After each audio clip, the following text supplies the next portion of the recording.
najveći mogući motiv za vas i vaše igrače? Izvolite. Pa dobro, prvo pozdravljamo svima koji ste došli.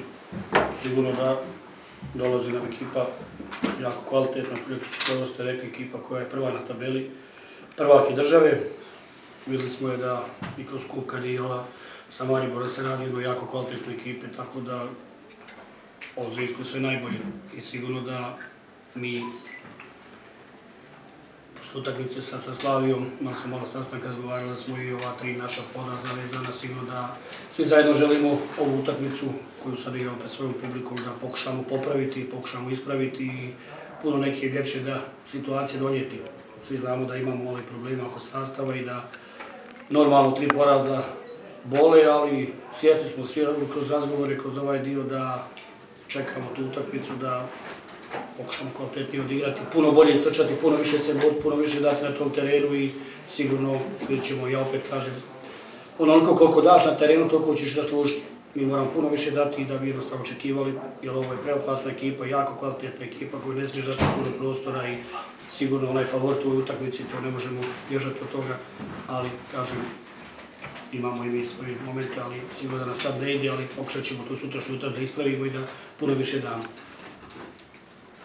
Što se tiče sastava ekipe, rekli ste da imate probleme, Efendić još nije kazna izrečena, šta je sa Mitrovićem i ne znam nekih drugih igrača?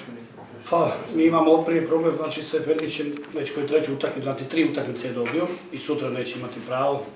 Mehanović je trbušni zid koji je isto van stroja, znači sa njim treba da se vidi šta će biti.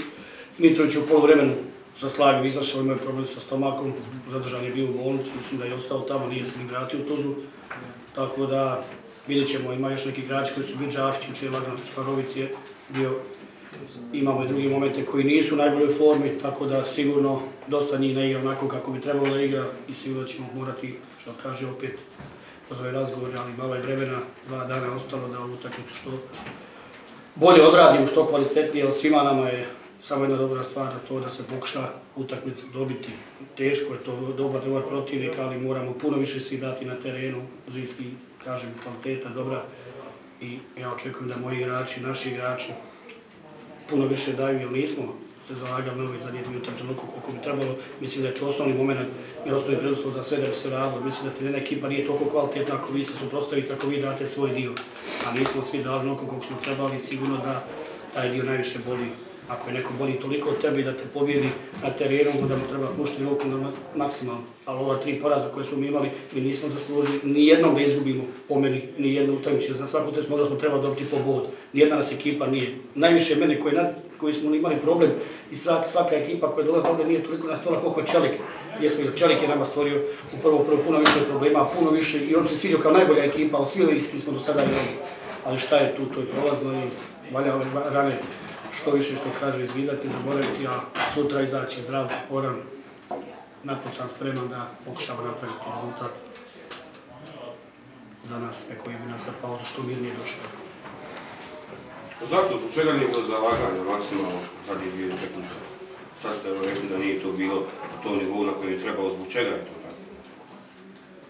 Pa ja od prvog do zadnjeg dana kad sam došao, znači evo do današnjeg, ja radim najbolje što mogu.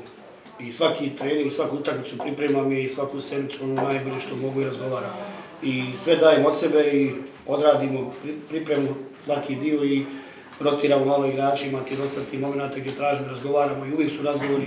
Međutim, kada izađemo na teren, mi imamo jedan moment koji nam se zadnje vrijeme pokazuje, to je da mi jedno polovrijeme ili neki pola sata stvarno odradimo fino i da stvorimo neke šanse, tako je sada bilo u Lukavici. I ne može čovjek da kaže i reši dušu da to nije bilo ni protiv Širokog gdje je 20-30 minuta.